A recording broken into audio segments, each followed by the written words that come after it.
What is going on, guys? Welcome back to another episode of Sloppy Saturdays. And today we are going with our Week 4 picks. We are back in conference play. Finally has started. It is a lot of games where I think just way too many points are on the board. I do not agree with the lines. Hopefully we have a really good week of locks. Now, the first game that I am taking, Texas Tech, Utah. That's the first big game at 12 o'clock. I really like Texas Tech plus 3.5 in this matchup. I believe in Texas Tech's offense a lot more. Morton could make every throw on the field. They are a high-flying offense, and I trust Texas Tech, if they are down in this game, to have the ability to come back. Whereas a team in Utah with Devin Dampier, I feel like they're going to have to stay up the whole game. If Texas Tech is able to limit the run game, I believe it's going to be interesting to see if Devin Dampier can make big throws down the field because we haven't seen that all year. Utah has been able to run the football. They have had a great RPO game with the screen passes and short pass game. But I trust Texas A&M as a high-flying offense to win this game in a multitude of ways. Where I don't know if I trust that with Utah's offense yet. And you are getting 3.5 points in a big in-conference matchup. I like Texas Tech plus 3.5. Next game up, we have, let's get down to it, Auburn, Oklahoma. I think Auburn is extremely undervalued. Oklahoma beat a Michigan team that I was not high on this year. Auburn, I think Jackson Arnold is playing great football. I think he's very similar to a guy in John Mateer. John Mateer is getting all love being one of the best quarterbacks in the country. But Jackson Arnold has been good as well. I do like a revenge game too. You have Cam Coleman, you have Eric Singleton on the outside. I do love Auburn's playmakers. I think 6.5 is just way too much in this matchup.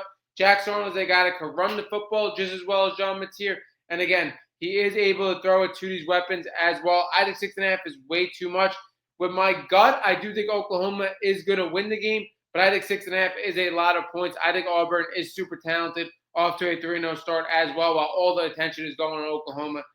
Give me Jackson Arnold plus 6.5 in a revenge game. Next game down, we are getting into. Did I miss it? Let me synchronize this. Next game up, we're going with Illinois, Indiana. And I absolutely love Illinois plus 6.5. I think both these teams are pretty much dead even. I think the spread should be at 3.5. Instead, it's at 6.5. The one thing I like about Illinois is the continuity on this team. I love this team in the trenches. I do really like their defense. And I believe Luke Altmaier and Fernando Mendoza are right there when you look at tiers of college football quarterbacks. I like Illinois being tested as well. They played a Duke team that a lot of people were high on. They absolutely blew them out of the water. Indiana played 3 cupcakes. So, again, I don't know how tested they are. I think 6.5 points is just way too much. I could see Illinois winning this game outright. I love Illinois in the trenches. And, again, like I said, this Illinois team has more continuity than this Indiana team. Everything is pointing towards Illinois. I think Illinois could absolutely win this game outright.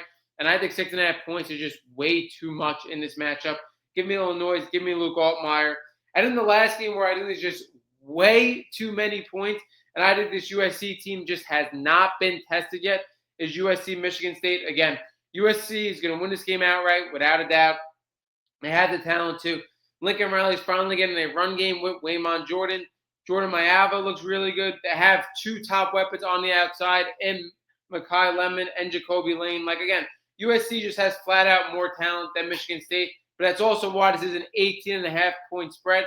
I think Michigan State has been playing really good ball. I think Aiden Childs has looked a lot better this year as a dual threat option. He could cause fits for USC. I like Nick Marsh as well. Again, I just think USC has not played anybody yet, and to put a Big Ten matchup at 8.5 points for USC, again, they do have the talent. They could dominate this game. They could dominate this game and still Michigan State covered 18.5 points. Again, as USC playing 3 cupcakes, I like this Big Ten matchup for Michigan State to cover the 18.5 for sure. I just think it's way too many points.